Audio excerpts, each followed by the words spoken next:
chwaith chi'n teimlo chi'n dod ni'n ar wlad o chwmpas. Mae rhyw gymundeb rhyfedd iawn yn dod.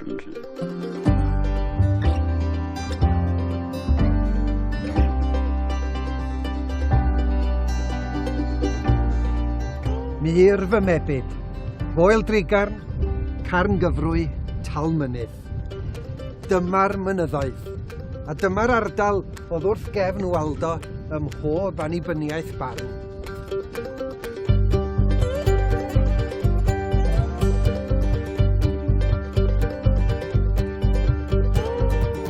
Mae beirdd yn aml yn cael ei cysylltu efo ardal arbennig. Dafydd ap Gwilym efo Llanbadarn, T.H. Williams efo Eryri ar hyd ddu yn benodol. A gallwn i ddim meddwl am ardal y Preseli, yng ngogledd Sir Benfro, heb feddwl am Waldo Williams. Ond mae'r hanes yn cychwyn rhyw 20 milltir i ffwrdd yma ym mrysurdeb Tre Hwlffordd, ac yma y cafodd Waldo Williams ei eni.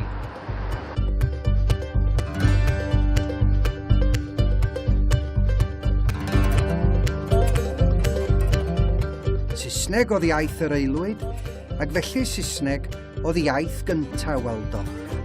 Pan oedd o'n 7 oed, derbyniodd ei dad swydd fel prifathro ysgol mynachlog ddu. Ac ar yr iard, yn y fan honno, a phob plentyn arall yn siarad Cymraeg, y dysgodd Waldo yr iaith. Yn y gerdd, mae Waldo yn sôn yn benodol am ardal i fagwraeth, am llawr o'r Witwg i'r Wern, ac yma 2 filltir a chwarter o fynachlog ddu, ac wrth droed foel drigarn, yr oedd tyddyn y Witwg. Wedyn mae'r mynyddoedd, ac ar yr ochr draw mae ffermdir Wern, o'r Witwg i'r Wern. Dyma oedd milltir sgwâr Waldo. Ac mi fyddai Waldo wedi gweld y gwreichion yn tasgu o'r efail yn y fan hon. Ond wrth gwrs mae'r gwreichion yn y gerdd yn hŷn na'r gwreichion amlwg. Y gwreichion sydd gan Waldo ydy'r gwreichion sy'n anadlu bywyd yno ni, yn ysbrydoli ni ac yn perthyn i bawb.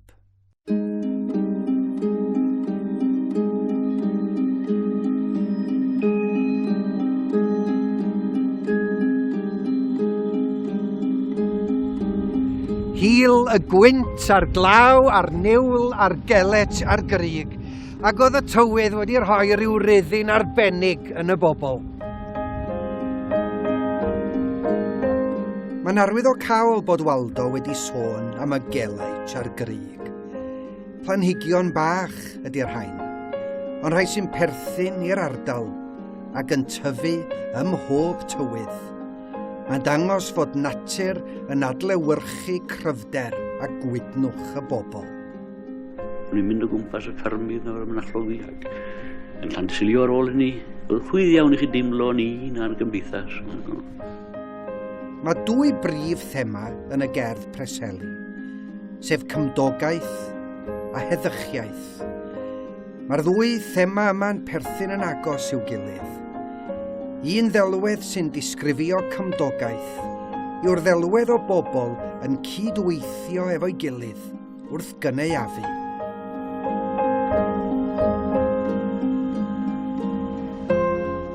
Dyma oedd un o nodweddion yr ardal i Waldo. Pobl yn dod at ei gilydd i ganu, i gymdeithasu ac i fod o gymorth i'w gilydd. A rhieni wrth grafu byw yn estyn yr haul i'r plant o'i plyg.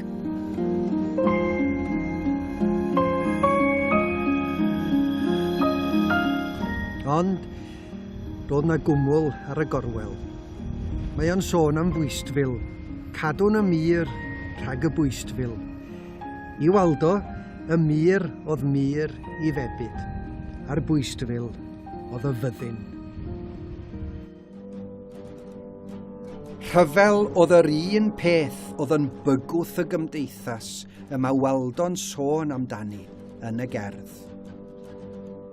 Yn ei gerdd Y Tangnefeddwyr, mae Waldo'n sôn am yr amser y cerddodd o adre i flaen Conin a gweld Abertawe'n fflan. Roedd hi'n bosib gweld y cochni yn yr awyr yn ystod y cyrch bomio y 1941. A'r hyn sy'n drawiadol ydy nad cerdd yn erbyn y gelyn, ydy'r gerdd, ond cerdd o blaid heddwch.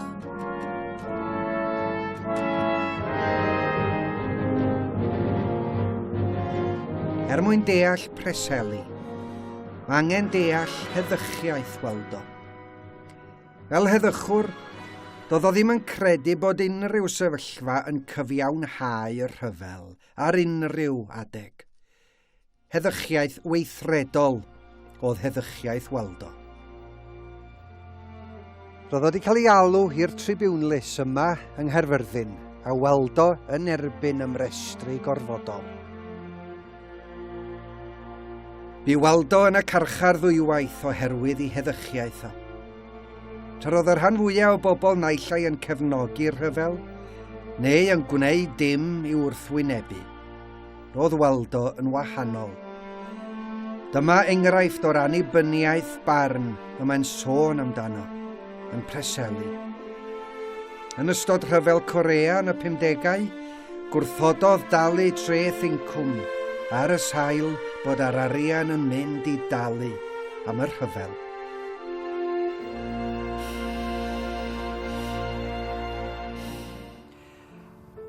Yn ystod cyfansoddi cerdd y Preseli, roedd Waldo mewn lle tywyll yn ei fywyd. Roedd o newydd golli i'w wraig Linda, ac mi oedd hynny'n ergyd drom iddo fo. Symudodd o i fyw i ardal Cymbolton yn Lloegr, a gweithio fel athro lladin.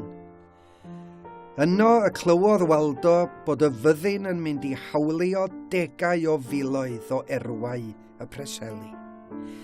Roedden nhw eisoes wedi hawlio Epynt ym Mhywys a Chastell Martin yn nes i'r Benfro. Ffurfiwyd pwyllgor amddiffyn y Preseli.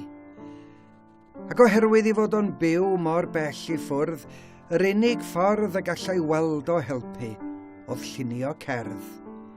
A dyma roddodd fod i un o'i gerddi mwyaf, Preseli. Cerdd arall sydd gan Waldo ydy cerdd sy'n sôn yn benodol am y fyddin yn meddiannu ardal Castell Martin, dawrwenol yn ôl i'w nyth.